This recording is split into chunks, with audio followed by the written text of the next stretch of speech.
আসসালামু আলাইকুম। আজ পহেলা রোজা আপনারা সকলেই জানেন। তো রোজার সম্পর্কে আজ আপনাদেরকে কিছু তথ্য দিব। এর আগে আপনারা আমার পিছনে কিছু ছাত্র দেখতে আছেন। ছাত্রদের সামনে কিছু কথা বলবো। চলেন। রোজা রাখছো? জি, তুমি রোজা রাখছো? জি, তুমি রোজা রাখছো? জি, তুমি রোজা রাখছো?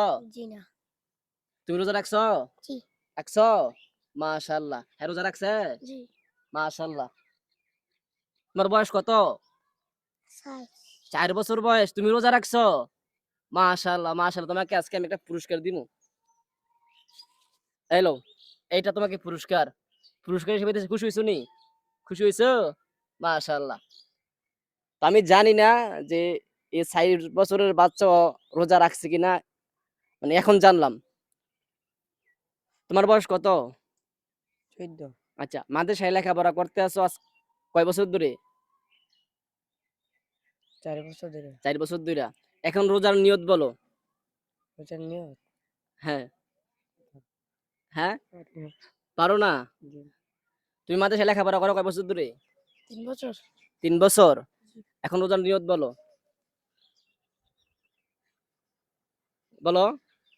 পারি না। পারো না? জি, আচ্ছা, ঠিক আছে। তুমি মাদ্রাসায় লেখাপড়া কয় বছর ধরে? 4 বছর? ৪ বছর ধরে।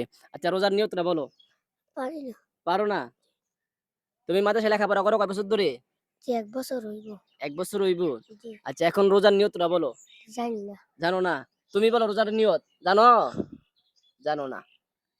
তো প্রিয় দর্শক, রোজার নিয়ত কি আমিও জানি না। যদি রোজার নিয়ত থাকতো তাহলে আমিও জানতাম, এবং আমার যে ছাত্র আছে ছাত্ররাও জানতো। রাস্তাঘাটে হাঁটা চলাফেরা করলে অনেক মহিলারা রাখবে যে হুজুর রোজার নিয়তটা কেমনে? রোজার নিয়তটা কেমনে? আসলে রোজার কোনো নিয়ত নাই। রোজার কোনো নিয়ত আছে? জি না। তোমরা মনে হয় কনফিউজ হইছো গা। কনফিউজ হইছো নি? জি, রোজার কোনো নিয়ত নাই। আমি যে রোজা রাখবো এটাই নিয়ত।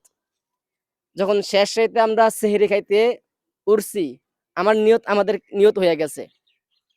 আমাদের নিয়ত হয়ে গেছে। মুখে আবার পড়তেই বলে যে নাওয়াই তোয়ান কি যে পরে মহিলারা, এগুলা পড়া লাগবে না। আর এগুলা শরীয়তের মধ্যে নাই, কোরআন এবং হাদিসের মধ্যে কোনো কিছুই নাই। তো যাই হোক প্রিয় দর্শক, এই মেসেজটা দেওয়ার জন্য আজ আপনাদের সামনে হাজির হয়েছিলাম। তো আশা করি আপনারা আমাদের কথাগুলা বুঝতে পারছেন। রোজার কোনো নিয়ত নাই। পড়তে হবে এরকম কোনো নিয়ত নাই। আমি রোজা রাখবো এটাই নিয়ত হয়ে গেছে। আমি যে রোজা রাখবো, আমি যে মুখে বলছি এটাই নিয়ত হয়ে গেছে। আমি যে সেহরি খাইতে উঠছি এটাই আমার জন্য কি রোজার নিয়ত হয়ে গেছে। আমার আলাদা কইরা কোনো কিছু নিয়ত পড়তে হইব না। তো যাই হোক, আশা করি আমাদের কথাগুলা বুঝতে পারছেন।